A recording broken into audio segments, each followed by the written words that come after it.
رحم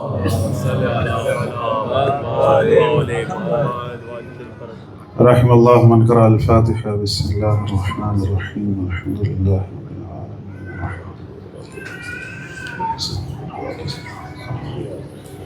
بسم اللہ الرحمن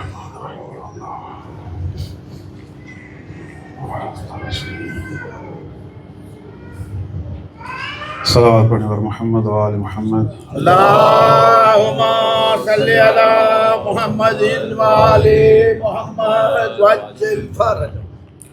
حسبنا اللہ ونعم الوکیل نعم المولا ونعم النصیر لا حول ولا قوة الا باللہ العلی العظیم.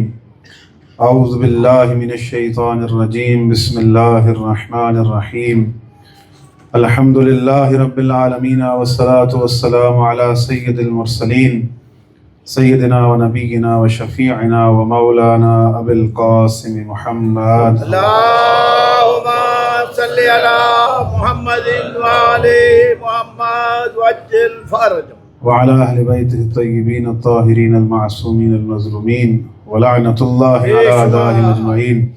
أما بعد فقد قال الله تبارك وتعالى في محكم كتابه المبين بسم الله الرحمن الرحيم وممن خلقنا أمة يهدون بالحق وبه يعدلون. صدق الله العلي العظيم. صلوات پڑھیں بر محمد. اللہم صلی علی محمد و آل محمد وعجل فرج. عزیزان محترم، IMA کی جانب سے 4 روزہ مجلس کا انعقاد ہے. آج ہماری دوسری مجلس ہے اور ہمارا موضوع ہے دین حسین اور دین یزید. میں نے کل آپ کے سامنے کچھ مطالب پیش کیے تھے اور سرنامہ کلام میں جو ہماری آیت ہے کہ اللہ رب العالمین کا یہ فرمان ہے کہ وَمِمَّنْ خَلَقْنَا أُمَّةٌ يَهْدُونَ بِالْحَقِّ وَبِهِ يَعْدِلُونَ، کہ میری خلقت میں ایک گروہ ایسا ہے جو حق کی ہدایت کرتا ہے اور بالکل عین حق کے ساتھ عدل بھی قائم کرتا ہے، حق کے فیصلے کرتا ہے اور حق کی ہدایت کرتا ہے. یعنی ہر زمانے کے اندر، کیونکہ اللہ رب العالمین کا یہ فرمان ہے میری خلقت میں ایک گروہ ایسا ہے. اور اس آیت سے پہلے ایک آیت ہے کہ اللہ رب العالمین کا یہ فرمان ہے کہ وَإِذْ أَخَذَ رَبُّكَ مِن بَنِي آدَمَ مِن ظُهُورِهِمْ، کہ جب میں نے بنی آدم سے عہد لیا. کیا عہد لیا تھا؟ الست بربکم، کہ میں تمہارا رب نہیں ہوں؟ تو سب نے کہا تھا بلا، تو ہی ہے ہمارا رب.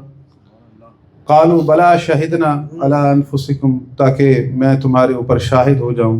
اللہ رب العالمین نے اس وقت عہد لیا تھا، سب نے کہا تھا ہاں تو ہے ہمارا رب، کہ کل کوئی اس بات کا انکار نہ کرے روز محشر کے جس کے پاس ہدایت پہنچ چکی ہو اور حق پہنچ چکا ہو، حق کی ہدایت بھی پہنچ چکی ہو اور عادل امام بھی پہنچ چکا ہو. تو اس آیت کی تفسیر میں ہے کہ اللہ رب العالمین نے اپنی توحید کی گواہی لی تھی، رسول اللہ کی رسالت کی گواہی لی تھی اور امیر المومنین کی ولایت کی گواہی بھی لی تھی. اور اللہ نے پوچھا تھا لوگوں سے کہ میں تمہارا رب نہیں ہوں؟ کیا محمد تمہارے رسول نہیں ہیں؟ اور کیا علی تمہارا ولی نہیں ہے؟ تو یہ اللہ رب العالمین نے عہد لینے کے بعد پھر تمام خلقت سے یہ فرما رہا ہے کہ میری خلقت میں ایک گروہ ایسا ہے جو حق کی ہدایت کرتا ہے اور حق کے ساتھ فیصلے کرتا ہے، عدل پر فیصلے کرتا ہے. یعنی ہر زمانے میں ایک گروہ رہے گا. اب یہ میں نے پہلے بھی آپ سے عرض کیا تھا کہ ہماری آزمائشوں میں اگر سب سے بڑی کوئی آزمائش ہے وہ یہ ہے دنیا کے اندر کے حق کے امام کو پہچاننا. ہم دنیا میں اس طرح نہیں آئے ہیں کہ ہم زاد و ولد کریں، ہمارے بچے ہوں، بس ہماری زندگی گزرے، کھائیں پئیں. نہیں، اللہ رب العالمین اس جہان کے بعد بھی ایک جہان رکھتا ہے اور اس نے ہمیں کہا ہے، یہ بات واضح کر دی ہے کہ یوم ندعو کل اناس بامامہم، کہ تم اپنے امام کے پیچھے بلائے جاؤ گے. آپ کی توجہ ہے محترم. یعنی جہاں اللہ رب العالمین نے ہمیں تمام دنیا کے وسیلے مہیا کیے، اس نے ہمیں خلق کیا ہے تو ہر چیز کا وسیلہ اس نے ہمیں مہیا کیا ہے. اگر ہمیں کھانے کی ضرورت ہے تو اس نے دیا ہے، اگر ہمیں پینے کی ضرورت ہے تو اس نے دیا ہے پانی، ہمیں رات سونے کے لیے چاہیے تو اس نے مہیا کی ہے. تمام تر وسیلے اس نے مہیا کیے ہیں. اس نے ہمیں دنیا میں بھیجا ہے. اب وہ ہم سے چاہتا ہے کہ جیسے میں چاہ رہا ہوں ویسی زندگی گزاروں.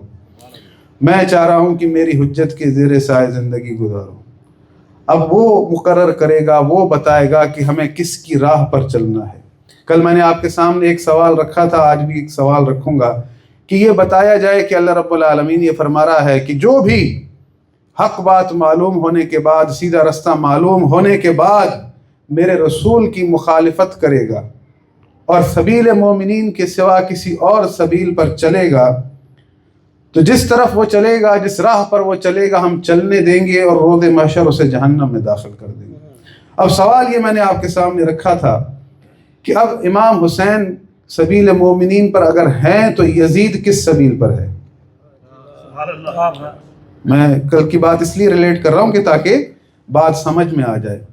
اب مجھے بڑا تعجب ہے کہ آپ نے ویڈیو دیکھی ہو شاید، میرے برابر میں 2 مفتی صاحبان ہیں، ایک خلافت و امامت کے موضوع پر بات چل رہی تھی تو میں بار بار یزید کا نام لے رہا تھا۔ وہ کہہ رہے تھے کہ فلاں کو بھی اللہ نے بنایا، فلاں کو بھی اللہ نے بنایا، فلاں کو بھی اللہ نے بنایا۔ میں نے کہا پھر یزید، تو جب میں یزید کا نام لے رہا تھا تو انہیں بڑی وہ ہو رہی تھی، تو انہوں نے کہا کہ آپ بار بار یزید کا نام نہ لیں، یزید کو ہم کافر کہتے ہیں، یزید کو ہم کافر سمجھتے ہیں، یزید کو ہم کافر کہتے ہیں۔ بس مجھے اور کچھ کہنا نہیں تھا، ان کے منہ سے یہ اگلوانا تھا کہ آپ کہہ دیں کہ یزید کافر ہے۔ اب انہوں نے خود کہا، ویڈیو موجود ہے، کہ یہ ہم نے نہیں کہا، انہوں نے کہا کہ یزید کافر ہے۔ بس میں نے جب یہ ان کے منہ سے اگل گیا تو مجھے یہ اطمینان ہو گیا کہ اب میں اپنے نوجوانوں کو سمجھا سکتا ہوں کہ میرے نوجوانوں اس بات کو یاد رکھنا کہ یہ اختیار اللہ نے بندوں کے ہاتھ میں اسی لیے دیا ہی نہیں کہ بندے بناتے ہیں تو کافر کو بھی خلیفہ بنا دیتے ہیں۔ تو جدر محترم کہ بندے بناتے ہیں تو پھر، کیونکہ بندوں کا یہ حال ہے، بندے تو پہچان ہی نہیں پاتے کہ وہ مومن بھی ہے یا نہیں۔ آپ کی توجہ ہے نا محترم؟ یعنی کس قدر زیادتی کی بات ہے کہ جب رسول اللہ نے روز غدیر امیر المومنین کو خلیفہ بنایا، ان کی ولایت کا اعلان کیا، تو پوچھنے والا آ گیا پوچھنے کے لیے کہ اللہ کے رسول، آپ نے کہا کہ اللہ ہے، ہم نے مانا، آپ نے کہا میں محمد اللہ کا نبی ہوں، ہم نے مانا، اب علی کو ہم پر مسلط کر رہے ہیں، اللہ نے کہا ہے یا اپنی طرف سے کہہ رہے ہیں؟ سوال کرنے والے نے تو سوال کر لیا، اس کو اعتراض ہوا۔ اب اگلا معاملہ آپ سارا جانتے ہیں کہ اس کے ساتھ ہوا کیا۔ لیکن سوال یہ ہے کہ جب رسول اللہ نے امیر المومنین کو بنایا، اعلان کر دیا، تو اعتراض کرنے والا اعتراض کرنے آ گیا کہ بھئی علی کو بنا رہے ہیں، اپنی طرف سے بنا رہے ہیں، یہ اللہ نے کہا ہے۔ تو ہمیں بڑا انتظار رہا کہ جب یزید کو بنایا جا رہا تھا کوئی تو آ کے کہتا ہے کہ اسے بنا رہے ہیں اللہ نے کہا ہے یا اپنی طرف سے بنا رہے ہیں؟ بہرحال یہ اختیار ہے بندوں کا نہیں۔ میں نے آج بھی مجلس میں عرض کیا تھا کہ نہ فقط اس امت کے لیے بلکہ گزشتہ امتوں کے لیے بھی محمد و آل محمد کی ولایت کو ماننا ضروری تھا، اور اللہ رب العالمین نے ہر امت پر یہ واجب کیا ہے کہ وہ محمد و آل محمد علیہ السلام کی ولایت کو مانے۔ ایک صلوات پڑھیں بر محمد و آل اللہم صلی علی محمد و آل محمد وعجل فرجهم۔ ایک اور صلوات پڑھیں بر محمد و آل اللہم صلی علی محمد و آل محمد وعجل فرجهم۔ برائے خوشنودی حضرت ابو طالب علیہ السلام، اولاد ابو طالب علیہ السلام، بلند تر صلوات۔ اللہم صلی علی محمد و آل محمد وعجل فرجهم۔ جو بھی چیز اللہ بناتا ہے وہ ایک مہلت ہوتی ہے لوگوں کے لیے، کیونکہ اس دنیا کے بعد ان کا فیصلہ ہونا ہے۔ میں نے ایک دفعہ آپ کے سامنے عرض کیا تھا کہ جب حضرت نوح نے اللہ رب العالمین سے دعا کی، اے اللہ میری قوم میری بات نہیں مانتی، ان پر عذاب کر، تو جب پہلی دفعہ دعا مانگی تو اللہ نے حضرت جبرائیل کو بھیجا۔ حضرت جبرائیل انسانی شکل میں آئے حضرت نوح کے سامنے۔ حضرت نوح مٹی کے برتن بناتے تھے۔ حضرت جبرائیل نے حضرت نوح کے جتنے برتن تھے سارے خرید لیے، پیسے دے دیے۔ اب خریدنے کے بعد وہ برتن حضرت نوح کے سامنے توڑنے لگے، زور سے زمین پہ مارنے لگے۔ تو حضرت نوح نے کہا یہ کیا کر رہے ہیں، یہ برتن کیوں توڑ رہے ہیں؟ کہا میں نے تو اپنی قیمت دے دی، برتنوں کی قیمت آپ نے لے لی، اب میں توڑوں یا لے جاؤں کیا فرق پڑتا ہے؟ تو حضرت نوح نے کہا ٹھیک ہے آپ نے اس کی قیمت دے دی ہے، لیکن میں نے انہیں اپنے ہاتھوں سے بنایا ہے، لہذا میرا دل دکھ رہا ہے، انہیں میرے سامنے نہ توڑیں، توڑنا ہے تو دور لے جا کر توڑیں۔ تو حضرت جبرائیل نے کہا کہ اے نوح، جن کے لیے تو نے عذاب مانگا ہے، اللہ کہہ رہا ہے میں نے انہیں اپنے ہاتھوں سے بنایا۔ جزاک اللہ، جزاک اللہ۔ ان کے لیے کیوں جلدی کر رہا ہے؟ اللہ ایک مہلت رکھتا ہے ان کے لیے۔ اللہ رب العالمین نے مہلت دی ہے۔ مہلت کیا ہے؟ حضرت نوح کو کیا کہا؟ فَأَوْحَيْنَا إِلَيْهِ أَنِ اصْنَعِ الْفُلْكَ بِأَعْيُنِنَا وَوَحْيِنَا، کہ ہم نے نوح کو وحی کی کہ ایک کشتی بناؤ میری وحی کے مطابق، میری آنکھوں کے سامنے۔ اب اللہ کی آنکھیں نہیں ہیں کہ اگر کوئی انسان سوچے، اللہ کہہ رہا ہے میرے سامنے بنائی، یعنی در حقیقت یہ اللہ رب العالمین اس بات پر تاکید دینا چاہ رہا ہے کہ یہ جو کشتی بن رہی ہے بالکل میرے عین حکم سے بن رہی ہے۔ حکم دے دیا گیا کشتی بناؤ، فَأَوْحَيْنَا إِلَيْهِ أَنِ اصْنَعِ الْفُلْكَ بِأَعْيُنِنَا وَوَحْيِنَا، میرے حکم سے بناؤ۔ اب جب حضرت نوح نے کشتی بنانا شروع کی تو اللہ رب العالمین نے کہا کہ وَلَا تُخَاطِبْنِي فِي الَّذِينَ ظَلَمُوا، ان لوگوں سے کلام نہ کرنا جو ظالم ہیں۔ کیوں؟ کیونکہ تم نجات کی کشتی بنا رہے ہو۔ بڑی توجہ کے ساتھ سنیے گا۔ اب جب حضرت نوح نے کشتی بنانا شروع کی تو پوری کی پوری وحی کے مطابق بنا رہے تھے۔ اللہ کہہ رہا تھا کہ اس درخت کا تختہ لینا ہے، اس کا نہیں لینا، یعنی جو تختہ اس میں لگنا تھا اس کا بھی اللہ بتا رہا تھا کہ لکڑی کون سے درخت کی لینی ہے، وہ بھی نوح خود انتخاب نہیں کر رہے تھے۔ سبحان اللہ، سبحان اللہ جی، سبحان اللہ۔ بڑی توجہ کے ساتھ سنیے گا، جب آپ اس کی تفسیر پڑھیں گے آیت کی تو آپ کو مزہ آئے گا۔ ایک اور صلوات پڑھیں بر محمد وعلی اللہم صلی علی محمد وعلی محمد وجل۔ یہ لکڑی لینی ہے، یہ لکڑی نہیں لینی، ہر ایک تختہ اللہ نے انتخاب کیا، ہر چیز کا انتخاب۔ اے نوح، اس میں یہ کیل لگنی ہے، یہ کیل نہیں لگنی۔ جو کیل بھی اس میں لگ رہی تھی وہ بھی اللہ وہی کر رہا تھا، جو کچھ ہو رہا تھا اللہ کے سامنے ہو رہا تھا، اللہ کے حکم سے، اللہ کے اذن سے ہو رہا تھا، کیونکہ یہ نجات کی کشتی بن رہی تھی، اسی میں نجات تھی لوگوں کی۔ یعنی حضرت نوح کو اتنا بھی اختیار نہیں تھا کہ کون سے درخت کی لکڑی اٹھانی ہے اور کون سے درخت کی لکڑی نہیں اٹھانی، کون سی کیل اٹھانی ہے اور کون سی کیل نہیں اٹھانی۔ جو حکم آ رہا تھا وحی کے ذریعے سے آ رہا تھا، ہر حکم اللہ رب العالمین خود کر رہا تھا، وحی آ رہی تھی، وحی کے مطابق یہ کشتی بن رہی تھی۔ جب کشتی بن گئی تو اللہ رب العالمین نے فرمایا وَيَصْنَعُ الْفُلْكَ، جب حضرت نوح نے کشتی بنانا شروع کی، یہ سورہ ہود کی آیت نمبر 38 ہے کہ وَيَصْنَعُ الْفُلْكَ وَكُلَّمَا مَرَّ عَلَيْهِمْ مَلَأٌ مِّن قَوْمِهِ سَخِرُوا مِنْهُ قَالَ إِن تَسْخِرُوا مِنَّا فَإِنَّا نَسْخِرُ مِنْكُمْ كَمَا تَسْخِرُونَ۔ جب نوح کشتی بنا رہے تھے تو قوم کے جو سردار گزرتے تھے وہ حضرت نوح پر تمسخر کرتے تھے، ہنستے تھے کہ یہ نوح کشتی بنا رہا ہے، کہہ رہا ہے کہ عذاب آئے گا، نجات ملے گی تو اس کشتی سے ملے گی۔ لوگوں نے حضرت نوح کو دیوانہ کہنا شروع کر دیا، ہنسنا شروع کر دیا۔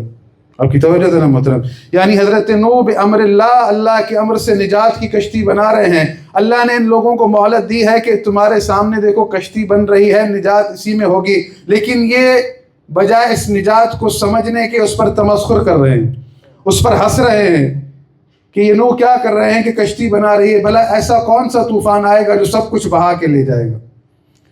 تو پھر اللہ رب العالمین نے جواب دیا کہ اگر تم اس سے تمسخر کرتے ہو تو ایک وقت آئے گا کہ یہ لوگ تم پر روز محشر تمسخر کریں گے، تم پر ہنسیں گے۔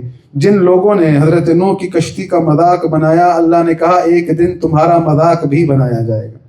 خدا کی قسم، یہ جو حضرت نوح کشتی بنا رہے تھے باذن اللہ، بامر اللہ، یہ سردار لوگ وہاں سے گزرتے تھے، تمسخر کرتے تھے۔ جب محمد مصطفیٰ علی کے فضائل پڑھتے تھے تب بھی لوگ تمسخر کرتے تھے، جب محمد مصطفیٰ حسن و حسین کو کندھے پر بٹھا کر سواری کرواتے تھے تب بھی لوگ تمسخر کرتے تھے، یہاں تک لوگوں نے کہہ دیا کہ محمد اپنے اولاد کی محبت میں دیوانے ہو گئے ہیں۔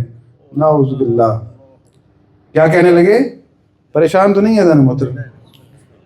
میری بات پہنچ رہی ہے؟ یعنی وہاں نجات کی کشتی بن رہی تھی، اس کا معیار کچھ اور تھا، یہاں معیار کچھ اور ہے، کیونکہ یہ پہلے مثالیں بیان کر دی جا چکی تھی، اب مثال کا ایک لیول دوسرا ہے کہ یہ محمد مصطفیٰ وہ ہیں جو اپنی طرف سے کچھ نہیں کرتے بلکہ وہی کرتے ہیں جو ان پر وحی کی جاتی ہے. اگر یہ کسی کو اپنے کندھے پر سوار کروا رہے ہیں تو بِإِذْنِ اللہ کر رہے ہیں، سبحان اللہ. اپنی خواہش نفس کے مطابق نہیں کر رہے. آپ کی توجہ ذرا محترم، کیا کر رہے ہیں؟ بِإِذْنِ اللہ کر رہے ہیں، نہ کہ اپنی مرضی سے. میری بات پہنچ رہی ہے؟ پھر اگلی آیت میں اللہ رب العالمین فرماتا ہے کہ فَسَوْفَ تَعْلَمُونَ، تم کو ان قریب پتہ چل جائے گا، مَن يَأْتِيهِ عَذَابٌ يُخْزِيهِ وَيَحِلُّ عَلَيْهِ عَذَابٌ مُقِيمٌ، اور تم کو جلد معلوم ہو جائے گا کس پر عذاب آتا ہے جو اسے رسوا کرے گا اور کس پر ہمیشہ کا عذاب نازل ہوتا ہے. یعنی تمہیں ان قریب اللہ رب العالمین فرماتا ہے کہ پتہ چل جائے گا. کشتی تیار ہو گئی، حضرت نوح نے کشتی بنا دی، اللہ رب العالمین نے حکم دیا کہ دو حتیٰ اذا جاء امرنا وفارت التنور. جب کشتی تیار ہو گئی اللہ رب العالمین فرماتا ہے کہ حتیٰ اذا جاء امرنا، اور جب ہمارا حکم آ گیا، وفارت التنور، اور تنور جوش مارنے لگا، جسے ہم اردو زبان میں تندور کہہ جاتے ہیں، اصل ورڈ ہے عربک کا تنور، اس کو ہم تندور کہتے ہیں. اللہ کہہ رہا ہے کہ جب اللہ کا حکم آ گیا اور تندور جوش مارنے لگا، کیونکہ پانی تندور سے نکلنا شروع ہوا تھا، تو ہم نے نوح کو حکم دیا کہ ہر قسم کے جانداروں میں سے جوڑا یعنی دو جانور اور ایک نر اور ایک مادہ لے لو اور اس کشتی میں سوار کر دو. یعنی جانوروں کو خود لیا گیا، جانوروں کے لیے یہ ایک موجود تھی چیز کہ انہیں لیا گیا، کشتی میں سوار کرایا گیا، کیونکہ جس کے پاس عقل ہے اس کے لیے دعوت ہوتی ہے کہ نجات کی کشتی میں سوار ہو جا. جانوروں کو تو سوار کرایا جاتا ہے لیکن انسانوں کے لیے نہیں، کیونکہ عقل ہے کہ بھئی تمہیں پکارا جا رہا ہے، تمہیں دعوت دی جا رہی ہے. یہ کشتی بنتی رہی، تم دیکھتے رہے، سالوں گزر گئے، اب وقت آ گیا ہے کہ اب بھی موقع ہے، آ جاؤ. اللہ نے کہا کہ اے نوح جانور لے لو، انہیں سوار کر دو اور لوگوں کو بلاؤ کہ اس کشتی میں نجات ہے. اللہ رب العالمین نے فرمایا کہ الا من سبق علیہ القول ومن آمن وما آمن معه الا قلیل، اور جس شخص کی نسبت حکم ہو چکا ہے ہلاک ہو جائے گا، اس کو چھوڑ کر اپنے گھر والوں کو جو ایمان لایا ہو اس کشتی میں سوار کر لو. اور ان کے ساتھ ایمان لانے والے بہت ہی کم لوگ تھے. اللہ کہہ رہا ہے بہت کم تھے ایمان لانے والے جو کشتی میں سوار ہوئے. اپنے گھر والوں میں سے بھی انہیں لینا جو ایمان والے ہیں، اور جو ایمان والے نہیں ہیں انہیں نہیں لینا. یعنی وہ خود بھی سوار نہیں ہوں گے، کیونکہ اللہ انہیں توفیق ہی نہیں دے گا کہ اس کشتی میں یہ سوار ہو جائیں. پھر اللہ رب العالمین فرماتا ہے وَقَالَ ارْكَبُوا فِيهَا بِسْمِ اللَّهِ مَجْرَاهَا وَمُرْسَاهَا. نوح نے کہا کہ خدا کا نام لے کر اسی کے ہاتھ میں اس کا چلنا ہے اور ٹھہرنا ہے، سوار ہو جا. یعنی جب سوار ہو تو یہ جملہ کہو وَقَالَ ارْكَبُوا فِيهَا بِسْمِ اللَّهِ مَجْرَاهَا وَمُرْسَاهَا، کہ اس کا چلنا اور ٹھہرنا اسی کے ہاتھ میں ہے. ان ربی لغفور رحیم. پھر اللہ رب العالمین فرماتا ہے وَهِيَ تَجْرِي بِهِمْ فِي مَوْجٍ كَالْجِبَالِ وَنَادَى نُوحٌ ابْنَهُ وَكَانَ فِي مَعْزِلٍ يَا بُنَيَّ ارْكَبْ مَعَنَا وَلَا تَكُن مَعَ الْكَافِرِينَ. اور وہ ان کو لے کر طوفان کی لہروں میں چلنے لگی. لہریں کیا تھی؟ گویا پہاڑ تھے. اللہ کہہ رہا ہے وہ لہریں نہیں تھی، گویا لہروں کے پہاڑ تھے. اس وقت نوح نے اپنے بیٹے کو جو کشتی سے الگ تھا پکارا. وَنَادَى نُوحٌ ابْنَهُ، نوح نے اپنے بیٹے کو پکارا فی مَعْزِلٍ یا بُنَيَّ ارْكَبْ مَعَنَا، اے میرے بیٹے ہمارے ساتھ سوار ہو جا. وَلَا تَكُن مَعَ الْكَافِرِينَ، اور کافروں میں سے مت ہو. یعنی نوح اپنے بیٹے کو پکار رہے ہیں اور کہہ رہے ہیں کہ سوار ہو جا اور کافروں میں سے مت ہو. یعنی جو اس کا انکار کرے گا، جو سوار نہیں ہوگا، وہ مسلمان نہیں رہے گا، بلکہ تو میرا بیٹا ہی صحیح، اس کا انکار کر کے کافروں میں سے مت ہو. اب اس کا جواب کیا تھا؟ قال سآوی الی جبل یعصمنی من الماء. اس نے کہا کہ میں ابھی پہاڑ سے جا لگوں گا، پہاڑ پر چڑھ جاؤں گا، مجھ تک لہریں نہیں پہنچیں گی. اب بیٹا کس کا ہے؟ نبی کا. نبی کی پکار پر نہیں آ رہا، اپنی نجات کہاں ڈھونڈ رہا ہے؟ پہاڑ پر. اب کوئی نبی کو چھوڑ کر پہاڑ پر چڑھے یا میدان سے تشریف لے جائے، اسے کبھی بھی نجات نہیں ملے گی،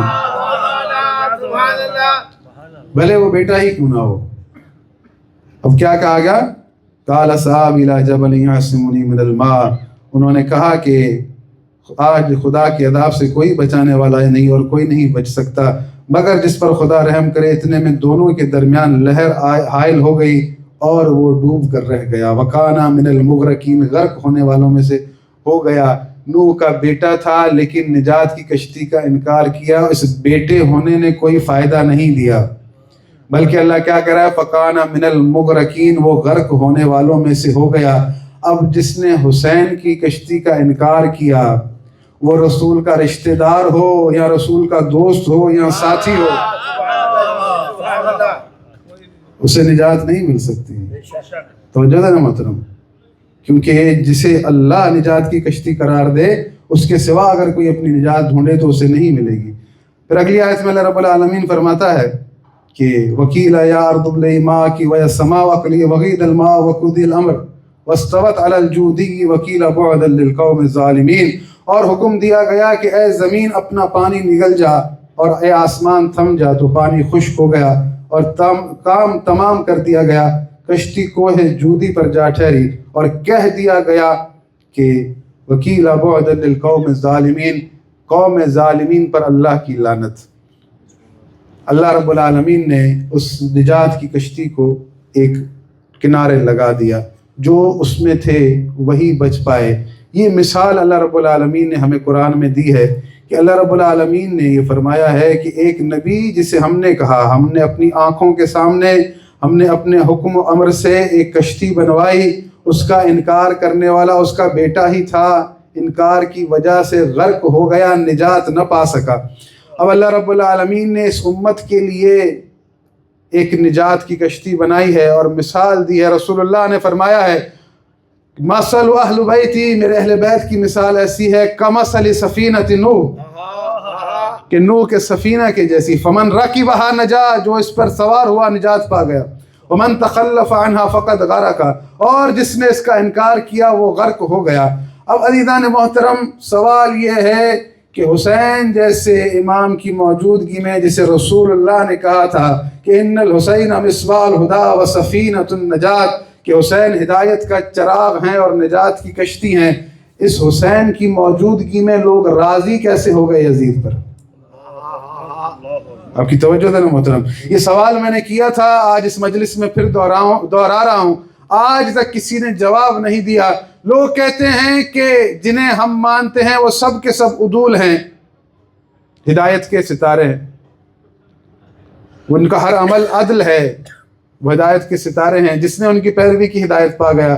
سوال یہ ہے کہ وہ اگر ہدایت کے ستارے ہیں بقول آپ کے، اور سارے کے سارے عادل ہیں، تو ذرا منصف بنے اور کھل کر سامنے آئیں اور یہ کہیں کہ ان کا ہر عمل عین عدل ہے. ان کا یزید کو چننا اور یزید کی بیعت کرنا بھی عین عدل ہے. میری بات شاید مشکل ہے، مشکل موضوع شروع کر دیا میں نے. نہیں، ایک صلوات پڑھیں بر محمد و آل محمد. اللہم صلی علی محمد و آل محمد.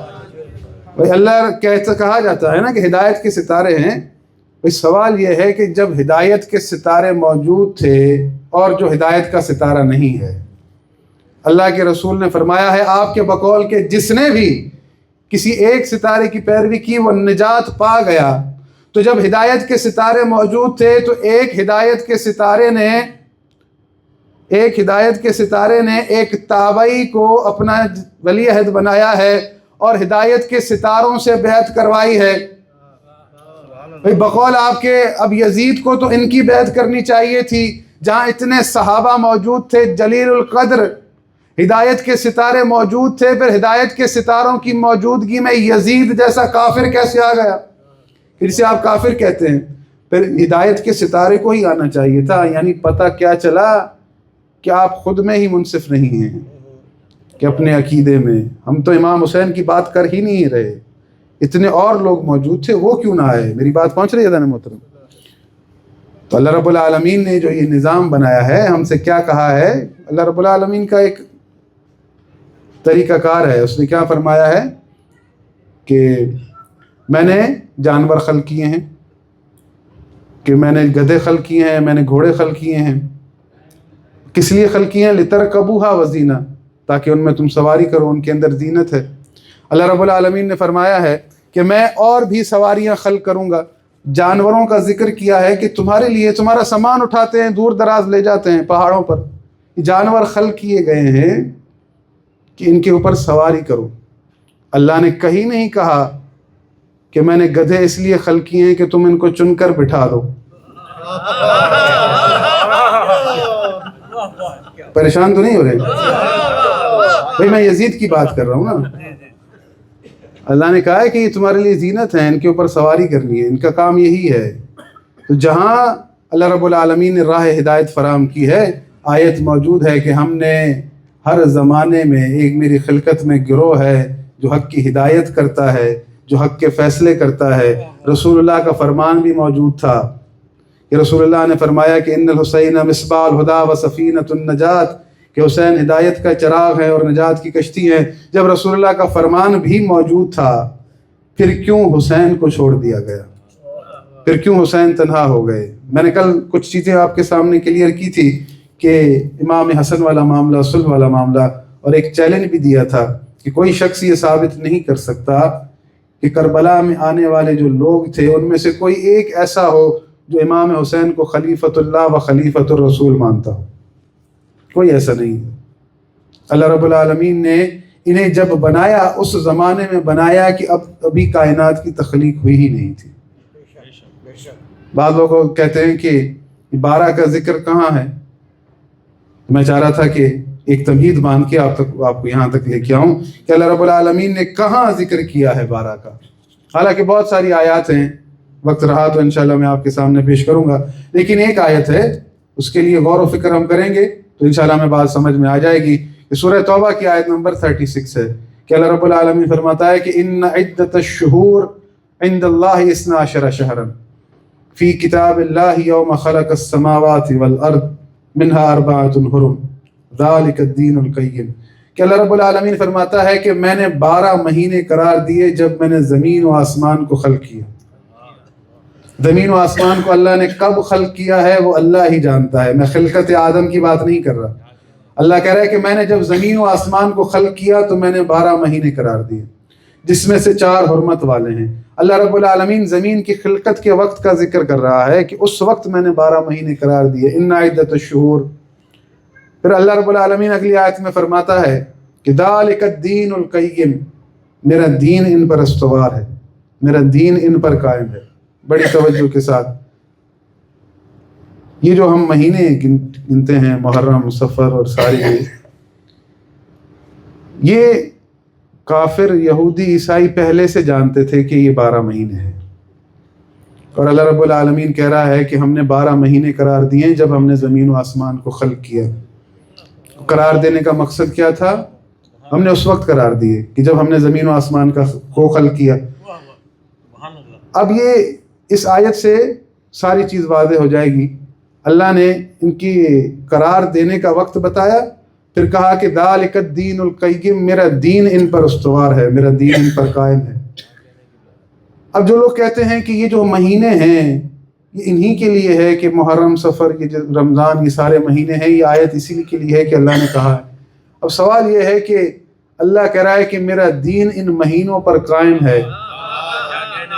اب آپ ذرا بتائیں، یہ رمضان آپ سے کب ملنے آیا؟ آپ کو اللہ کا دین سنانے آیا؟ یہ ربیع الاول کب آپ سے ملنے آیا؟ کب آپ سے ملاقات کی کہ آپ سے کہا کہ میں اللہ کا دین مجھ پر قائم ہے؟ اس نے کب آپ کے ساتھ کلام کیا؟ نہ آپ کے پاس رمضان چل کر آیا ہے، نہ ربیع الاول چل کر آیا ہے، نہ آپ کے پاس سفر چل کر آیا ہے، کوئی مہینہ چل کر آپ کے پاس نہیں آیا۔ سوال یہ ہے کہ اللہ کا دین ان مہینوں پر استوار کیسے ہے؟ میرا دین ان پر قائم ہے۔ ہم نے تو نہ ان مہینوں سے کبھی کلام کیا ہے، نہ یہ ہمارے پاس چل کر ہی آئے ہیں۔ بات پہنچ رہی ہے مطلب؟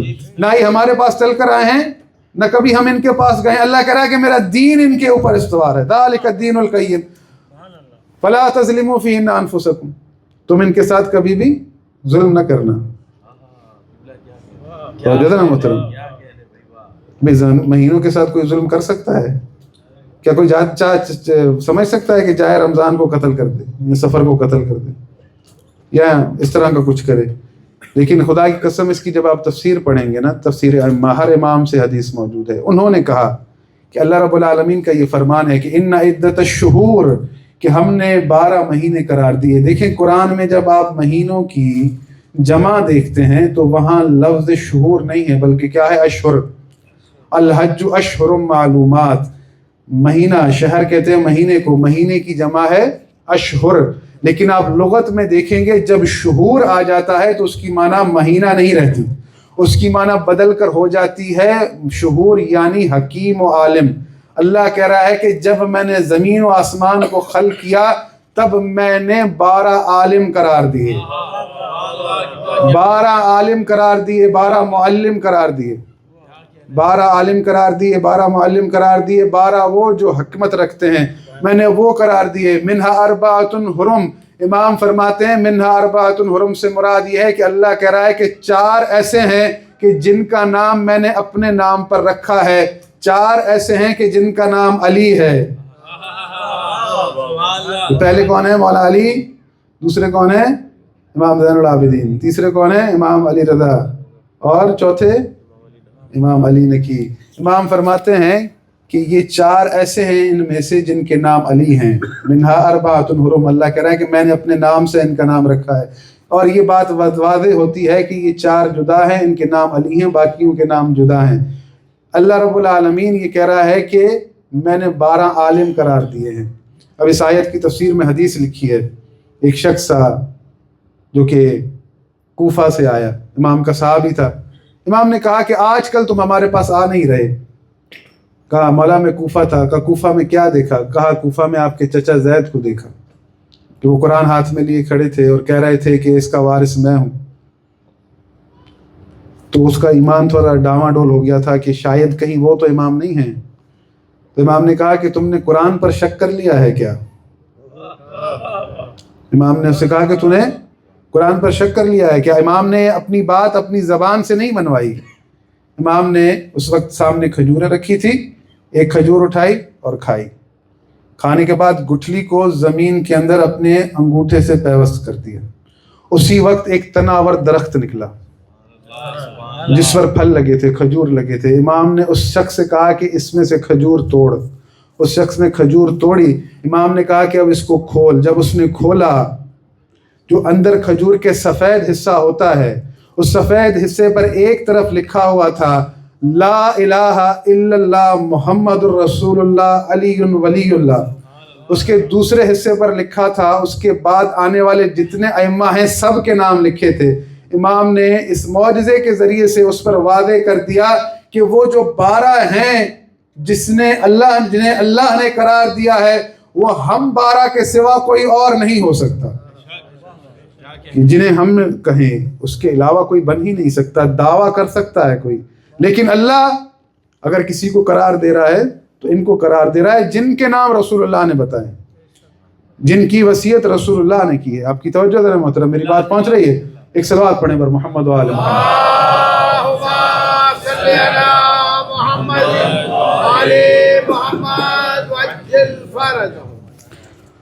یہ اللہ رب العالمین نے جو یہ کہہ دیا کہ میں نے 12 مہینے قرار دیے، میرا دین ان پر استوار ہے.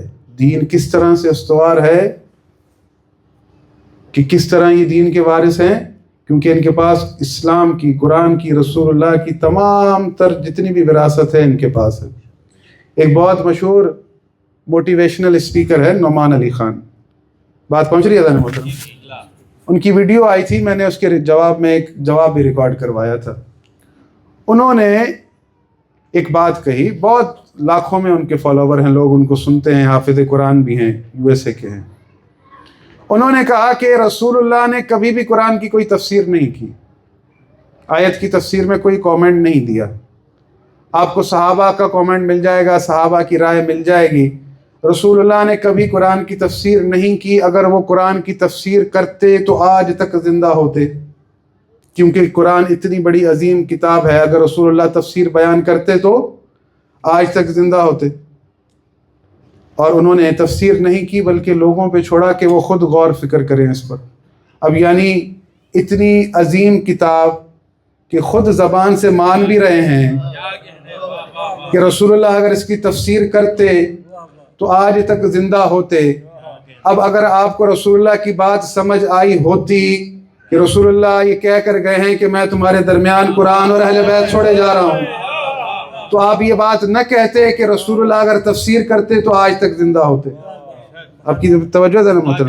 اب رسول اللہ کے پاس قرآن کی ساری حکمتیں ہیں اور اللہ رب العالمین فرما رہا ہے کہ الرحمن علم القرآن. یہ رحمان ہے وہ ذات جس نے قرآن پڑھایا. خلق الانسان، انسان کو خلق کیا.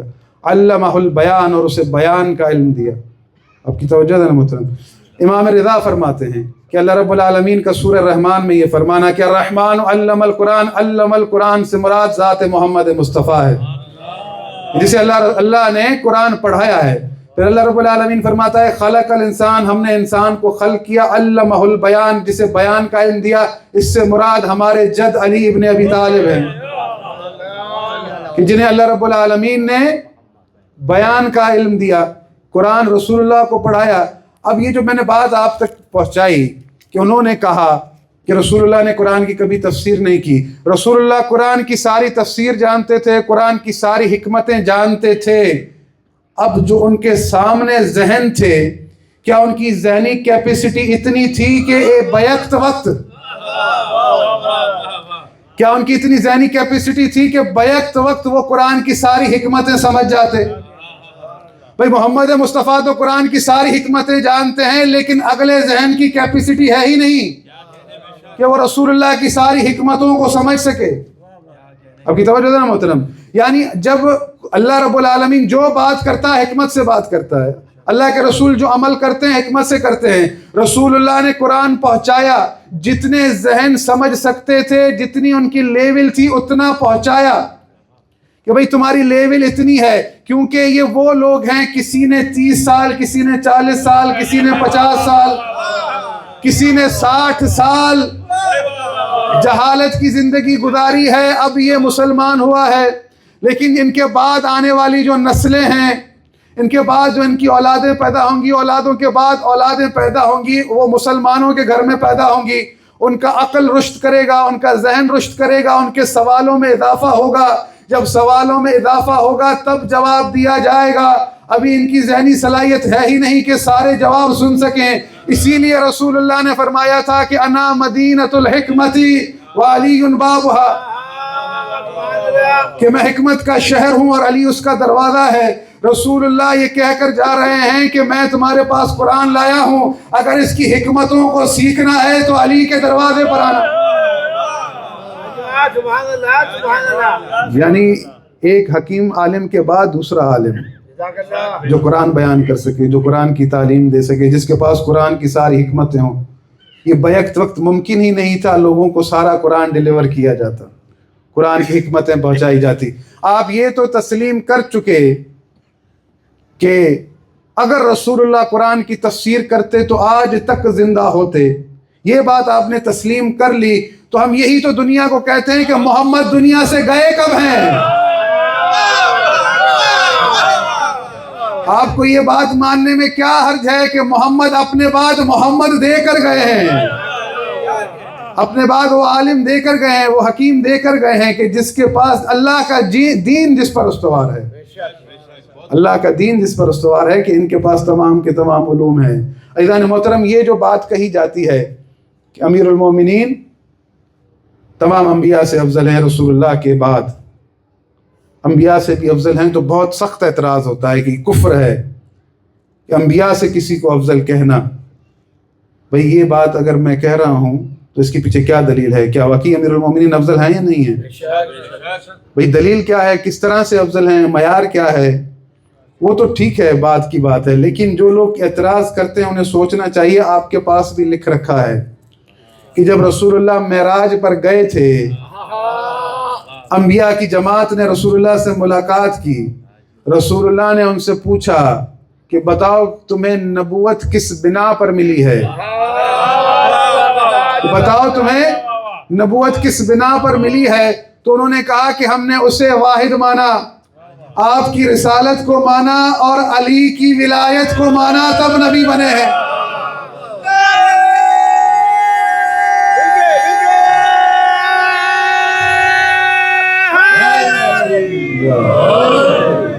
مطلب جس کی ولایت مان کر نبی نے نبوت لی ہو، کیوں نہ افضل ہو ان سے. لیکن دلیل یہ میں آپ کو جو دے رہا ہوں یہ امام کی دلیل ہے کہ قرآن کی آیت ہے کہ وَنَزَّلْنَا عَلَيْكَ الْقُرْآنَ تِبْيَانًا لِكُلِّ شَيْءٍ، کہ ہم نے آپ پر جو کتاب نازل کی ہے اس میں ہر چیز کا مفصل بیان ہے، تِبْيَانًا لِكُلِّ شَيْءٍ وَهُدًى وَرَحْمَةً وَبُشْرَىٰ لِلْمُسْلِمِينَ، اس میں ہدایت ہے، اس میں بشارت ہے مسلمین کے لیے۔ اللہ رب العالمین فرما رہا ہے کہ ہم نے آپ پر جو کتاب نازل کی ہے اس میں ہر چیز کا بیان ہے، تبیان ہے، بیان نہیں تبیان۔ تبیان وہ کہ جس کا کوئی رد نہ کر سکے۔ پھر رسول اللہ تو دنیا سے چلے گئے، ابھی جو رسول اللہ کے لیے اللہ رب العالمین کہہ رہا ہے کہ ہم نے آپ پر وہ کتاب نازل کی ہے جس میں ہر چیز کا مفصل بیان ہے۔ یہ ہر چیز کا مفصل بیان کون جانتا ہے؟ یعنی کوئی ایسا ہے ہر زمانے میں جو قرآن کا مفصل بیان جانتا ہے؟ اگر ہے تو آیت ٹھیک ہے، ورنہ آیت ہی عبث ہے جو اس کا تبیان نہ جانتا ہو، اس کی ہر چیز نہ جانتا ہو۔ اس آیت کی تفسیر میں حدیث موجود ہے، امام جعفر صادق علیہ الصلوۃ والسلام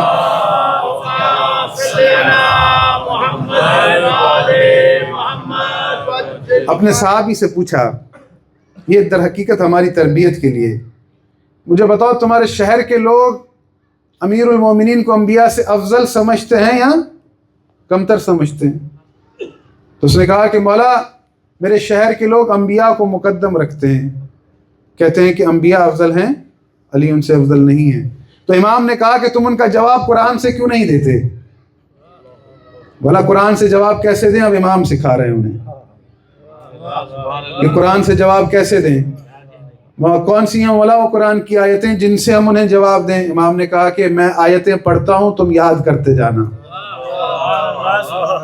امام نے کہا کہ اللہ نے فرمایا ہے کہ وَلَقَدْ جَاءَ عِیسَىٰ بِالْبَيِّنَاتِ وَلِيُبَيِّنَ لَكُمْ بَعْضَ الَّذِي تَخْتَلِفُونَ فِيهِ، کہ ہم نے عیسیٰ کو بھیجا واضح نشانیوں کے ساتھ، بعض علم دے کر، مخصوص علم دے کر۔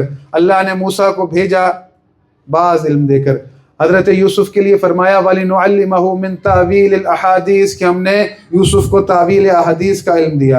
اور حضرت داؤد کے لیے کہا کہ وَعَلَّمْنَاهُ صَنْعَةَ لَبُوسٍ لَكُمْ، ہم نے انہیں زرع سازی کا علم دیا۔ ہر نبی کو مختلف علم دیا گیا، کل علم نہیں دیا گیا، یعنی ہر نبی ایک خاص علم رکھتا تھا۔ حضرت سلیمان کے پاس ایک خاص علم تھا، حضرت سلیمان کے پاس، ان کے وسیع کے پاس ایک خاص علم تھا جو کہ محدود تھا۔ اللہ رب العالمین نے ہر نبی کو ایک خاص علم دیا ہے، وہ آیتیں اللہ رب العالمین نے قرآن میں اتاری ہیں کہ یوسف کو ہم نے تعویل احادیث کا علم دیا، عیسیٰ کو ہم نے بعض چیزوں کا علم دیا، موسیٰ کو ہم نے بعض کا علم دیا۔ امام نے یہ سب آیتیں پڑھنے کے بعد یہ فرمایا کہ اللہ رب العالمین نے جتنے بھی علوم انبیاء کو دیے ہیں وہ سارے کے سارے محمد مصطفیٰ کو عطا کیے، اور محمد مصطفیٰ کے لیے فرمایا ہے کہ ہم نے آپ پر وہ کتاب نازل کی ہے کہ جس میں ہر چیز کا مفصل بیان ہے۔ یعنی رسول اللہ تمام تر علوم کو جاننے والے تھے، رسول اللہ کے علم کی وراثت ملی ہے علی ابن ابی طالب کو۔ امام فرما رہے ہیں کہ رسول اللہ کے تمام علوم کا وارث بنا ہمارا جد علی ابن ابی طالب۔ یہ تمام کے تمام علوم ملے کسے؟ امیر المومنین کو، جو تبیان کا وارث ہو، جو قرآن کے سارے خشک و تر جانتا ہو، کیونکہ افضلیت کا معیار علم ہے۔ جس کے پاس سب سے زیادہ علم ہے وہی سب سے زیادہ افضل ہے۔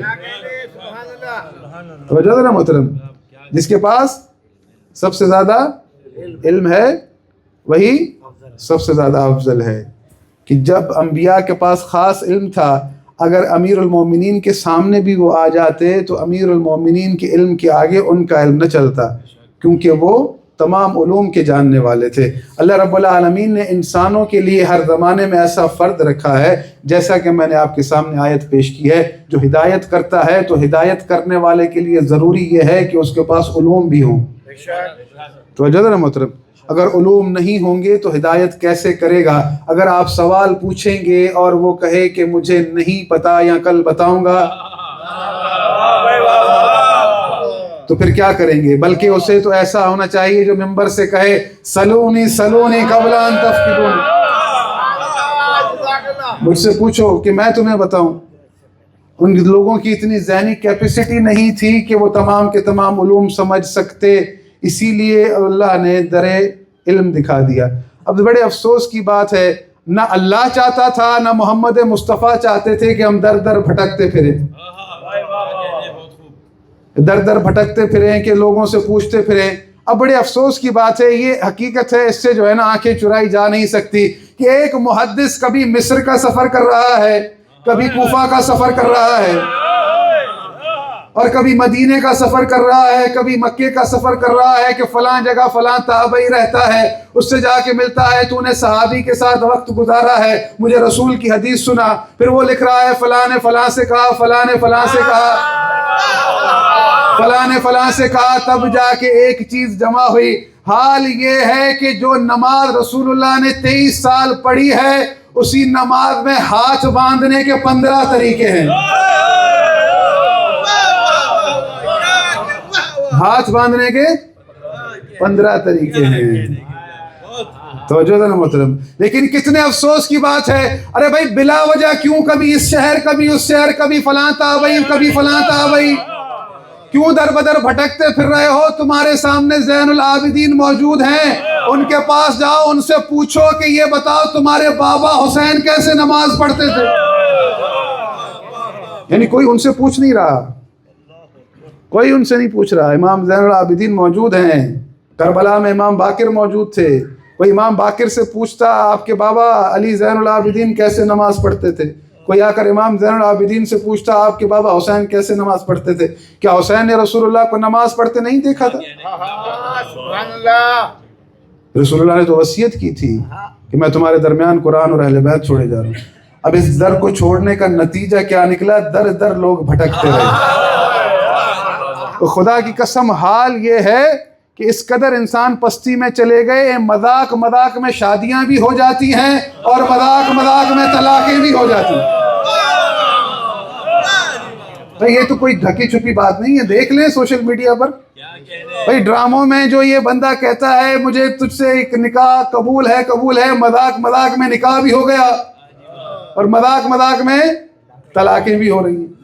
ستم ظریفی یہ ہے، پریشان تو نہیں ہو رہے کہ یہاں تک مسائل لکھے ہیں کہ ایک خاتون کو پتہ ہی نہیں، کوئی شخص قاضی کے پاس 3 گواہ لے کر جاتا ہے کہ میں نے فلاں خاتون سے نکاح کیا ہے، وہ اگر قاضی کے سامنے گواہ دیں تو نکاح ہو چکا، وہ خاتون اس کی ہو چکی۔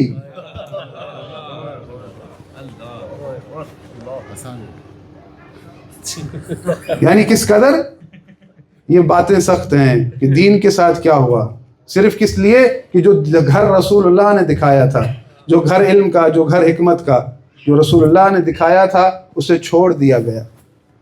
جہاں رسول اللہ نے اپنے اہل بیت کو سفینۃ النجات بنایا، نجات کی کشتی بنایا، امام حسین کے لیے کہا، امام حسین جیسی شخصیت کی موجودگی میں افسوس کی بات نہیں کہ اتنی ہزاروں حدیثیں لکھی ہوئی ہیں، کوئی آپ کو حسین سے حدیث ہی نہ ملے، کوئی آپ کو امام حسن سے حدیث نہ ملے۔ خدا کی قسم لوگوں نے امیر المومنین سے غسل تک آ کے نہیں پوچھا کہ یہ غسل کیسے کریں گے۔ یعنی کس قدر ستم ظریفی ہے یہ اس گھر کے ساتھ کہ جسے اللہ رب العالمین نے ہدایت کا گھر قرار دیا ہے، طہارت کا گھر قرار دیا ہے۔ یہ ناممکن چیز ہے کہ اللہ رب العالمین نے مودت کا حکم تو ایک گھر کے لیے رکھا ہو اور حکومت و خلافت کہیں اور رکھی ہو۔ اللہ رب العالمین نے طہارت تو ایک گھر میں رکھی ہو لیکن حکومت یزید کے لیے رکھی ہو۔ جہاں اللہ رب العالمین نے طہارت رکھی ہے حاکمیت بھی ان کی ہے، جہاں اللہ رب العالمین نے مودت رکھی ہے تو حاکمیت بھی ان کی ہے۔ توجہ ہے محترم، میری بات پہنچ رہی ہے؟ ایک صلوات پڑھیں بر محمد و آل محمد۔ اللہم صلی علی محمد و آل محمد وآل محمد صلوات۔ اللہم صلی علی محمد و آل محمد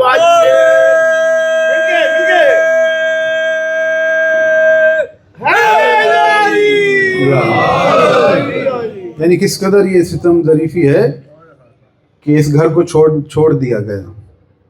حالت یہ ہے کہ اللہ رب العالمین نے یہ فرمایا، آپ پڑھتے ہیں نا یا ایھا الذین آمنوا کتب علیکم الصیام، اہل مومنوں میں نے تمہارے اوپر روزے لکھ دیے ہیں، اور اللہ رب العالمین نے فرمایا کتب علیکم اذا حضر احدکم الموت، میں نے تم پر یہ لکھ دیا ہے کہ جب تمہاری موت کا وقت قریب آئے، ان ترک خیرا الوصیۃ للوالدین والاقربین، تو اپنے والدین اور اقربین کے لیے وصیت لکھو. کذالک حقا علی المتقین، یہ مجھ اللہ کا تم متقیوں پر حق ہے. آیت کون لائے ہیں؟ محمد مصطفیٰ. بھئی آئین ہے اللہ کا. اللہ کہہ رہا ہے میں نے تم پر لکھ دیا ہے کہ مرتے وقت وصیت کرو. جو وصیت نہیں کرتا وہ متقی نہیں ہے. تو جو محمد دوسروں کے لیے قانون لائے ہیں وہ خود وصیت کر کے نہیں جائیں گے.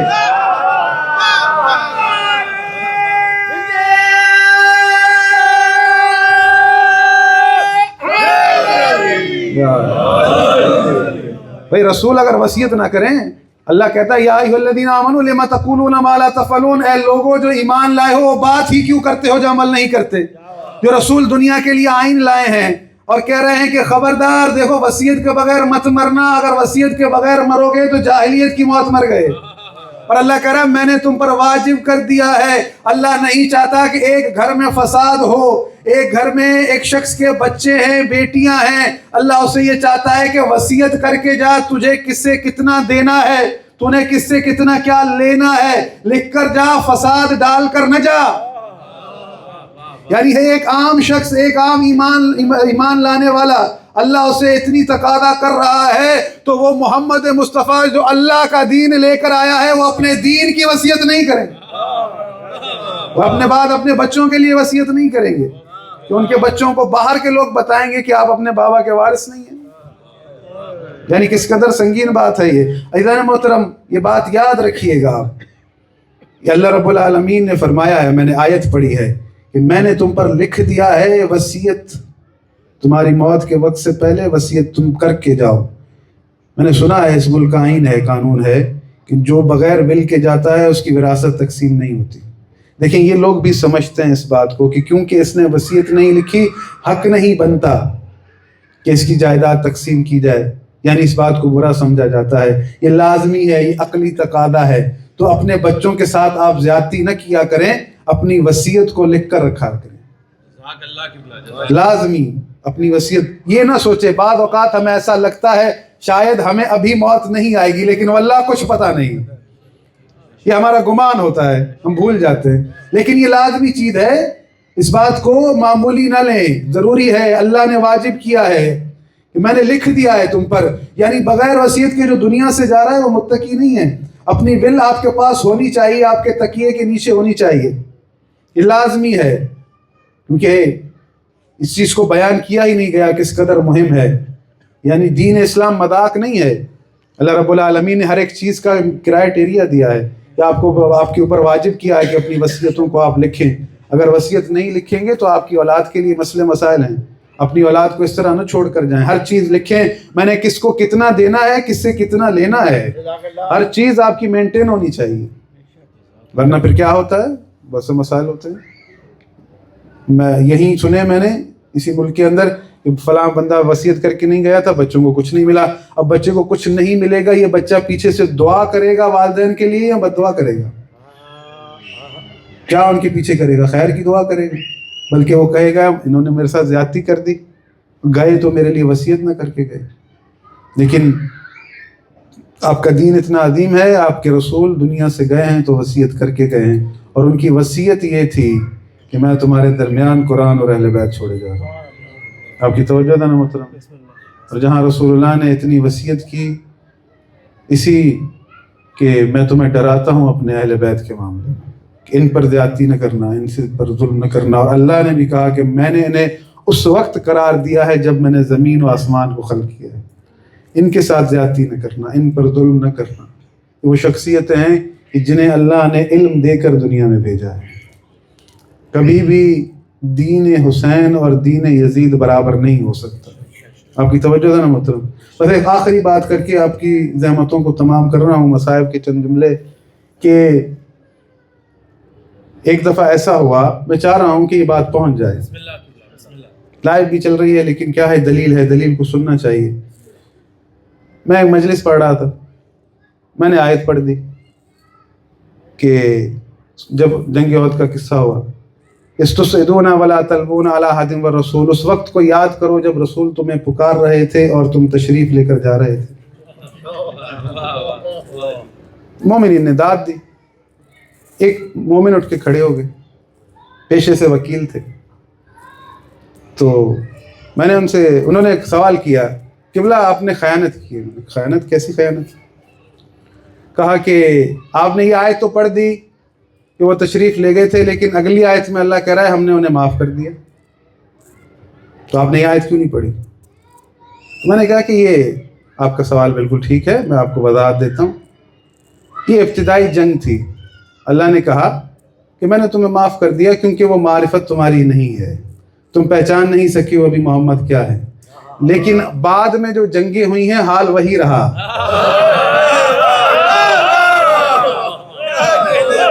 اور اس کے بعد جو آیتیں اتری ہیں وہ بڑی سخت آیتیں اتری ہیں کہ اب جو تشریف لے گیا اس کا حال بڑا برا ہے. تو میں نے کہا کہ ٹھیک ہے, اب یہاں پر یہ سوال نہیں ہے کہ اللہ نے معاف کیا یا نہیں کیا. سوال یہ ہے, میں آپ سے سوال پوچھتا ہوں, آپ پیشے سے کیا ہے؟ کہا وکیل ہوں.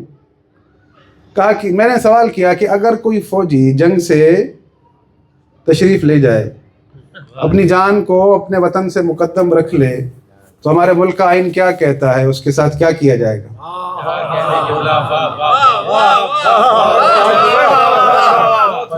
تو انہوں نے کہا کہ کورٹ مارشل. بھئی کیوں؟ وطن, جان کو وطن پر مقدم رکھا. اس کو کوئی کچھ نہیں کرتے, نہ اس کو مارتے ہیں نہ عذاب کرتے ہیں, بلکہ کیا آپ لائق نہیں ہیں اب اس عہدے کے, آپ اپنے گھر چلے جائیں. بھئی آپ لائق نہیں ہیں اس چیز کے, آپ اپنے گھر چلے جائیں. تو میں نے کہا کہ اب جو چلا گیا, گھر تشریف لے گیا, اسے بٹھا دیا گیا, کیا اب ہمارا آئین کہتا ہے کہ یہ کبھی پاکستان کا صدر بھی بن سکتا ہے؟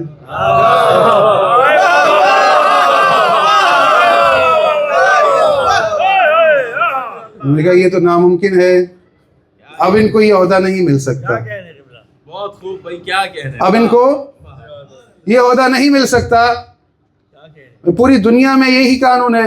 کہا یہی قانون ہے, ایسا ہی ہے. بھائی اب یہ اس عہدے پر نہیں پہنچ سکتا, کیوں؟ ان کا ریکارڈ خراب ہے. اب سوال یہ ہے کہ جو ثابت قدم رہا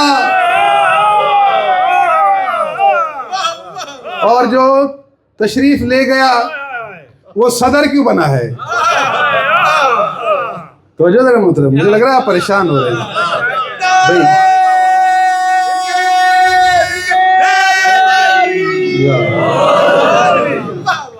یہ ناممکن چیز ہے بھائی.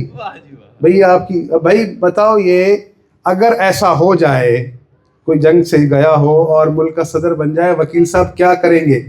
کہا احتجاج کریں گے کہ یہ بے عدالتی ہے, یہ آئین کی خلاف ورزی ہے. تو بس میں نے کہا کہ بڑی عجیب بات ہے کہ اپنے ملک کے اندر اپنی زندگی میں تو اسے قبول نہیں کرتے, لیکن دین میں قبول کر لیتے. تو جو ہے نا محترم, بھائی ناممکن چیزیں ہیں. جسے اللہ بنائے اس کی اطاعت کرنی ہے, اس سے دین لینا ہے, اس پر ظلم نہیں کرنا.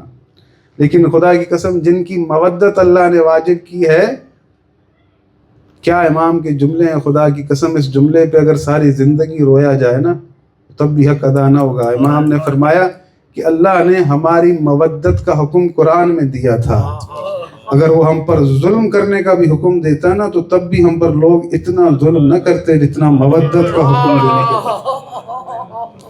اس جملے کی گہرائی کو دیکھیں کہ کس قدر یہ سخت جملہ ہے کہ اللہ نے ہماری مودت کا حکم دیا ہے, اس کے باوجود ہم پر اتنا ظلم کیا ہے. اگر وہ ہم پر ظلم کرنے کا بھی حکم دیتا تو لوگ ہم پر اتنا ظلم نہ کرتے. عزیزان محترم, یہ جو مصائب آپ سنتے ہیں یہ وہ مصائب ہیں کہ جتنے آپ کے دل برداشت کر سکتے ہیں سنائے جاتے ہیں, لیکن واللہ بڑے اس سے زیادہ ظلم ہوئے ہیں. خدا نہ کرے کہ حجت خدا کبھی اس طرح تنہا ہو جائے کہ اس کے ہاتھوں میں ہتھکڑیاں ہوں, پیروں میں بیڑی ہوں, گلے میں توق ہو. خدا نہ کرے ایسا وقت آ جائے کہ وہ اپنی ناموس کے ساتھ غیر محرموں کے مجمع میں جائے, بازاروں میں جائے. ایک شخص صاحب نے عتیبہ جو اپنے ذاتی غرض سے شام میں آیا تھا, دمشق میں ایک مہمان سرا میں ٹھہرا تھا. اس نے سنا کہ ڈھول بجنے کی، طبل بجنے کی آوازیں آ رہی ہیں، لوگ رقص کر رہے ہیں. بڑے تعجب سے اس نے پوچھا آج تو کوئی تہوار نہیں ہے، مسلمانوں کی کوئی عید نہیں ہے، یہ لوگ رقص کیوں کر رہے ہیں، یہ طبل کیوں بجائے جا رہے ہیں، یہ خوشی کے شادیانے کیوں بجائے جا رہے ہیں؟ تو کہنے والے نے کہا کہ ایک باغی نے خروج کیا تھا، یزید کی فوج نے اسے قتل کر دیا ہے اور اس کے گھر والوں کو قیدی بنا کر لایا جا رہا ہے. یہ اس کی خوشی میں شادیانے ہیں، اس خوشی میں طبل بجائے جا رہے ہیں. تو اس نے کہا کہ میں نے سوچا دیکھوں تو صحیح یہ کون باغی ہے کہ جس نے حکومت کے خلاف خروج کیا تھا. جب میں نکلا اپنے مہمان سرا سے تو میں نے دیکھا کہ ایک کاروان ہے، کاروان کے آگے ایک جوان سر جھکائے کھڑا ہے، اس کے گلے میں توق ہے، ہاتھوں میں ہتھکڑیاں ہیں، پیروں میں بیڑیاں ہیں، پیچھے سواریاں ہیں، ان پر بیبیاں سوار ہیں جو بے مکناؤ چادر ہیں، اور کچھ سر ہیں جو نوکے نیزہ پر بلند ہیں. وہ سر تو نہیں تھے، وہ چہرے تو نہیں تھے، کیا باصفا کیا نورانی چہرے تھے. جب میں نے ان سروں کی طرف دیکھا تو حیرت میں ڈوب گیا. یہ کتنے نورانی چہرے ہیں کہ جنہیں اس طرح سے نوکے نیزہ پر بلند کیا گیا ہے. آخرکار میں آگے بڑھا، میں نے اس قیدی سے پوچھا اے قیدی تو نے ایسا کیا کیا، تیرے بڑوں نے ایسا کیا کیا جو تمہارے ساتھ ایسا سلوک ہوا ہے؟ تو انہوں نے مجھے میرے نام سے پکارا، کہا ابن عتیبہ تم تو شام کے رہنے والے نہیں ہو. جب انہوں نے میرا نام لیا میں تڑپ اٹھا کہ یہ کون ہے جو مجھے میرے نام سے جانتے ہیں. میں نے پوچھا آپ کون ہیں جو مجھے میرے نام سے جانتے ہیں؟ تو انہوں نے کہا میں علی زین العابدین ہوں. میں نے کہا مولا یہ آپ ہیں، یہ آپ کی حالت ہے کہ آپ اس طرح جکڑے ہوئے ہیں، میرے مولا حسین کہاں ہے؟ تو انہوں نے کہا کہ وہ جو نوکے نیزہ پر تو سر دیکھ رہا ہے وہ تیرے مولا حسین کا سر ہے. میرے مولا مجھے موت کیوں نہ آ گئی، میں یہ منظر دیکھتا، میں آپ کے لیے کیا کر سکتا ہوں؟ خدا نہ کرے وہ جو بانٹتا ہو اس پر ایسا وقت آئے آج طلب کرے. ابن عتیبہ نے کہا مولا میں آپ کے لیے کیا کر سکتا ہوں؟ امام نے کہا کہ ابن عتیبہ تیرے پاس کچھ پیسے ہیں؟ کہا ہاں مولا میرے پاس کچھ پیسے ہیں. کہا اگر پیسے ہیں تو جا کچھ چادریں خرید کر لے آ، چادریں خرید کر لے آ اور میری پھپھیوں اور بہنوں کو دے دے، مجھ پر یہ احسان کر دے. وہ کہتا ہے میں دوڑتا گیا اور چادریں خرید کر لایا. میں نے چادریں بیویوں کو دی. جب وہ چادریں انہوں نے پہنی تو کچھ انہیں سکون ملا. تھوڑی دیر گزری تھی کہ نیزہ بردار فوجی آئے، انہوں نے نیزوں سے بیویوں سے دوبارہ چادر چھین. میں تڑپ اٹھا، میں نے کہا مولا میں کیا کروں، مجھے حکم کرے. کہا ابن عتیبہ مجھے غیرت آ رہی ہے، تمہارے پاس کچھ اور پیسے ہیں؟ اگر پیسے ہیں تو ان فوجیوں کو دو تاکہ وہ سروں کو آگے لے جائیں. لوگ سروں کو دیکھیں اور میری پھپھیاں اور بہنوں کی طرف نگاہ نہ کریں. ابن عتیبہ ان کو پیسے دو، وہ سروں کو آگے لے جائیں. یہاں مجمع بڑھ رہا ہے، نامحرموں کا مجمع ہے، مجھ سے دیکھا نہیں جاتا. ابن عتیبہ کہتا ہے کہ میں نے فوجیوں کو پیسے دیے کہ سروں کو آگے لے جاؤ. جب وہ سروں کو آگے لے کر گئے، لوگ آگے بڑھے تو اسی اثنا میں ایک شخص تھا، اس کے ہاتھ میں پتھر تھے. اس نے پتھر اٹھایا اور سر حسین کو پتھر مارا. وہ پتھر امام حسین کی پیشانی پر لگا اور ان کی پیشانی سے خون نکلنا شروع ہوا. مجھے غصہ آیا، میں نے تلوار نکالی. مجھے امام زین العابدین نے کہا ابن عتیبہ تلوار نہ نکال، ہم کربلا سے کوفہ اور کوفہ سے شام اسی طرح پتھر کھاتے آئے ہیں، ہمیں اسی طرح ایسی تلوار. الا لعنۃ اللہ علی القوم الظالمین سیعلم الذین ظلموا ای منقلب ینقلبون. ماتم حسین.